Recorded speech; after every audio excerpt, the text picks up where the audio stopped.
দেখেন, এখান দিয়ে যদি আপনি একবার পা পিছলে পড়ে যান তাহলে এই জায়গাটা অত্যন্ত বিপজ্জনক। এই জায়গাতে আপনারা খুবই সাবধানে নামবেন।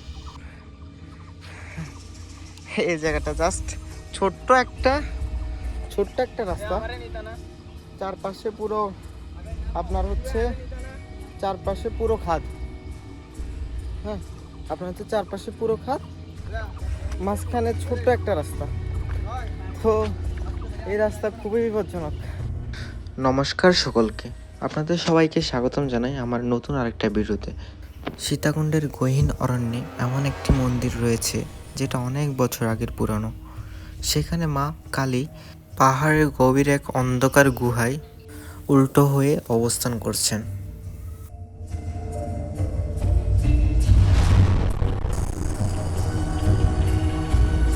কালী মায়ের মন্দিরে দেখি কি হয়। মা বর্ষা থাকলে আবার সামনে আবার দেখা হবে। জয় মা। আইয়ে না, আমরা তখন যে দোকানে ছিলাম সেই দোকান থেকে দুইটা রাস্তা গেছে। একটা হচ্ছে আপনার বামের দিকে গেছে, আর আরেকটা রাস্তা উপরের দিকে গেছে। আর উপরের দিকের রাস্তাটা হচ্ছে চন্দ্রনাথের রাস্তা, আর বামের দিকের রাস্তাটা হচ্ছে পাতালকালী মায়ের রাস্তা, মায়ের মন্দিরের রাস্তা। যেহেতু আমরা পাতালকালী মায়ের মন্দিরে যাব, সেহেতু আমরা বামের রাস্তাটাই বেছে নিলাম।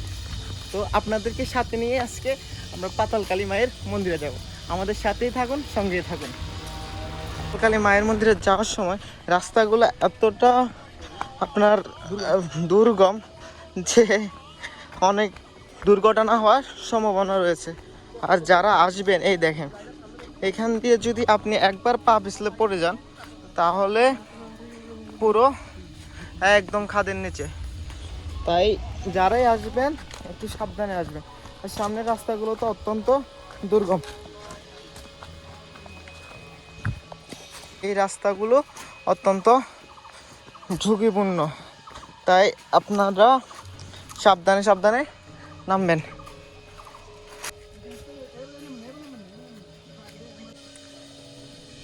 দেখেন না, কত কষ্টের পর, কত অপেক্ষার পর, কত বাধা বিপত্তি, আপনার কত খাড়া পাহাড়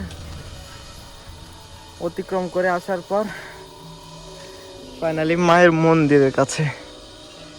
আর একটু পরে মায়ের কাছে যাব।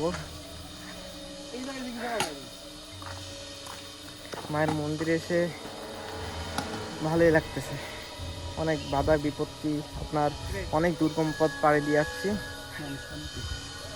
মায়ের কাছে গেলে অন্তত মনটা শান্তি হবে। মায়ের এই বিগ্রহটা দেখার পরে এত কষ্ট, এত দুর্গম পথ অতিক্রম করার যে দুঃখ কষ্ট সব ধুয়ে মুছে গেছে। মা যেন শান্তির প্রতীক।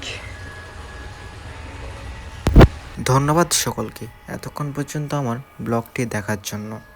আর আমার যদি কোনো ভুল ত্রুটি হয়ে থাকে আপনারা ক্ষমা সুন্দর দৃষ্টিতে দেখবেন এবং ভিডিওতে লাইক করে, কমেন্ট করে, শেয়ার করে আমার পাশে থাকবেন। ধন্যবাদ।